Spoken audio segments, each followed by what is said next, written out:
আজ আমি আপনাদের সঙ্গে শেয়ার করছি নিরামিষ বাঁধাকপির একটা রেসিপি। এই রেসিপিটি কিন্তু সম্পূর্ণ নিরামিষভাবে আমি করছি। যে কোনো নিরামিষ দিনে কিংবা যদি ঠাকুরের কোনো পুজো আর্চা হয় সেক্ষেত্রে কিন্তু ভোগের রান্না হিসাবেও এই রান্নাটা কিন্তু অনায়াসেই করতে পারেন। আর এরমভাবে এই বাঁধাকপির তরকারি কিন্তু খেতে অসাধারণ লাগে। নমস্কার বন্ধুরা, অনুশ্রী রান্নাঘরে আপনাদের সবাইকে স্বাগত। রেসিপিটি তৈরি করার জন্য আমি এখানে একটা মাঝারি মাপের বাঁধাকপি নিয়েছি। বাঁধাকপিটাকে যতটা সম্ভব আমি চিড়ে চিড়ে করে কেটেছি। আর এখানে নিচে 3টে ছোট আলুগুলোকে এরমভাবে কেটে নিয়েছি, কেটে ধুয়ে পরিষ্কার করে নিয়েছি। এদিকে একটা বাটি নিয়ে নিয়েছি, তার মধ্যে দেবো 1 চামচ পরিমাণে ধনের গুঁড়ো, 1 চামচ পরিমাণে জিরের গুঁড়ো, 1 চামচ পরিমাণে কাশ্মীরি লঙ্কার গুঁড়ো, 1/2 চামচ পরিমাণে হলুদের গুঁড়ো আর 1/2 চামচ পরিমাণে গরম মশলার গুঁড়ো। সামান্য একটুখানি জল দিয়ে মশলাটাকে আমি গুলে রেখে দেব। এতে করে রান্নার টেস্টটা কিন্তু বাটা মশলার মতন হবে। এদিকে গ্যাস অন করে একটা কড়া বসিয়ে দিয়ে তার মধ্যে দিয়ে দিচ্ছি পরিমাণ মতন সরষের তেল। তেলটা ভালোভাবে গরম হয়ে গেলে কেটে রাখা আলুগুলোকে তেলের মধ্যে দিয়ে দিলাম। আলুগুলোকে কিন্তু এরমভাবে একটু লালচে করে ভেজে নিয়েছি। এবার আলুগুলোকে তেল থেকে তুলে নেব। এরপর ওই তেলেতে ফোড়নে দেব একটা ছোট দারচিনির টুকরো, 2টো ছোট এলাচ, 1/2 চামচ পরিমাণে গোটা জিরে, 2টো তেজপাতা, 2টো শুকনো লঙ্কা, আর দেব সামান্য একটুখানি হিং। হিংটা নিরামিষ রান্নায় দিলে টেস্টটা কিন্তু বেশ সুন্দর হয়। ভালো করে ফোড়নটাকে এবার ভেজে নেব।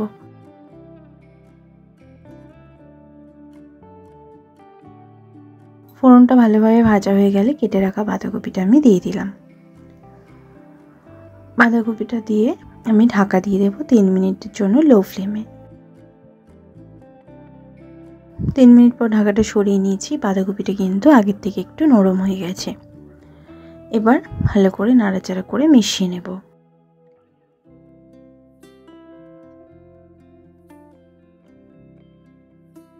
এরপর দিয়ে দিচ্ছি 1 কাপ পরিমাণে কড়াইশুঁটি। আর যে মশলার আমি ঘোলটা তৈরি করে রেখেছিলাম সেই মশলাটা আমি দিয়ে দিলাম।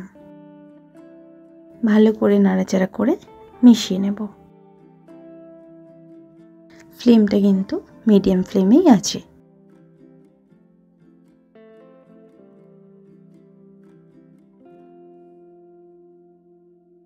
ভালো করে নাড়াচাড়া করে মশলাটাকে পুরো বাঁধাকপির সঙ্গে মিক্সড করে নিয়েছি। এরপর আমি দিয়ে দিচ্ছি স্বাদ মতো নুন, আর দিচ্ছি 2টো মিডিয়াম সাইজের টমেটো কুচি, আর আমি দিয়ে দিচ্ছি ভেজে রাখা আলু, দিচ্ছি সামান্য একটুখানি ধনেপাতা কুচি। ভালো করে নাড়াচাড়া করে মিশিয়ে নেব।